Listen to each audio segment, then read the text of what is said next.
ہر ریاست اور سماج کا فرض ہے کہ وہ وطن کے لیے جان دینے والوں کو یاد کرے اور ان کے ورثاء کا پورا خیال رکھے۔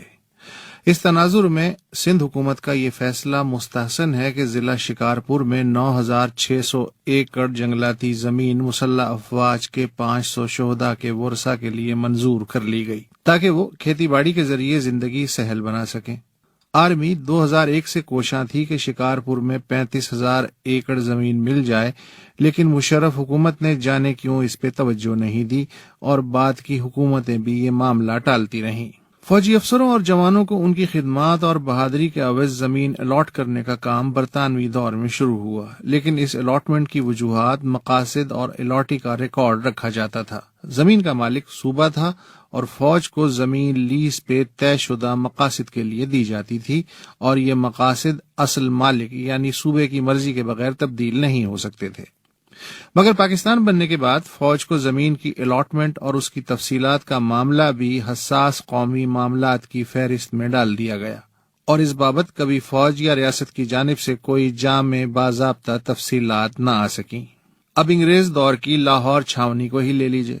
یہ زمین فوج کو A1 کیٹیگری میں لیز ہوئی تھی، یعنی اسے صرف بیرکوں، قلعہ بندی، اسلحہ خانہ، فضائی پٹی، پریڈ میدان، فوجی رہائش گاہوں، firing range, grass and dairy farms, اسپتال اور جوانوں کی تفریحی سہولتوں، پارکس وغیرہ کے لیے ہی استعمال کیا جا سکتا تھا۔ آج آپ کو لاہور کینٹونمنٹ کے 80% رقبے پہ بڑے بڑے گھر، کمرشل مراکز، پلازے، سینما، شادی ہال، بیکریاں اور چکن تکے نظر آئیں گے،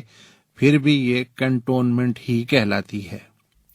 جانے نوشیرہ میں جو زمین کبھی فائرنگ رینج کے لیے الاٹ ہوئی تھی، وہ آہستہ آہستہ پھلدار باغات میں کب بدل گئی۔ جنوبی پنجاب اور سندھ میں جو ہزاروں ایکڑ زرعی زمین الاٹ ہوئی، ان میں سے اکثر کے مالک ریٹائرڈ و حاضر فوجی افسر غیر حاضر کیوں ہیں، اور ان کی زمینیں سویلین ذمہ دار کرائے پہ کیسے استعمال کر رہے ہیں، اور جن چھوٹے کاشتکاروں کو پیڑھی در پیڑھی زرعی محصولات کی وصولی کے باوجود بے دخل کیا گیا، ان میں سے اکثر اپنی بوسیدہ محصولاتی فائلیں اٹھائے ادھر سے ادھر جوتیاں کیوں چٹکا رہے ہیں، یا پھر نازل مالکان کی زمینوں پہ ہاری کیوں بن گئے؟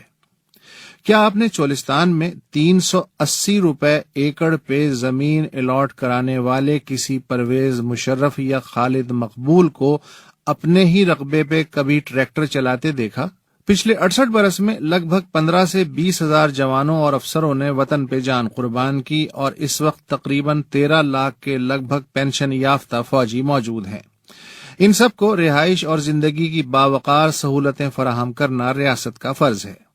مگر یہ بات سمجھ سے بالاتر ہے کہ ڈیفنس ہاؤسنگ اتھارٹی سمیت تقریباً 27 فوجی رہائشی اسکیموں میں 75% پلاٹ اور گھر سویلینز کے پاس کیوں ہیں،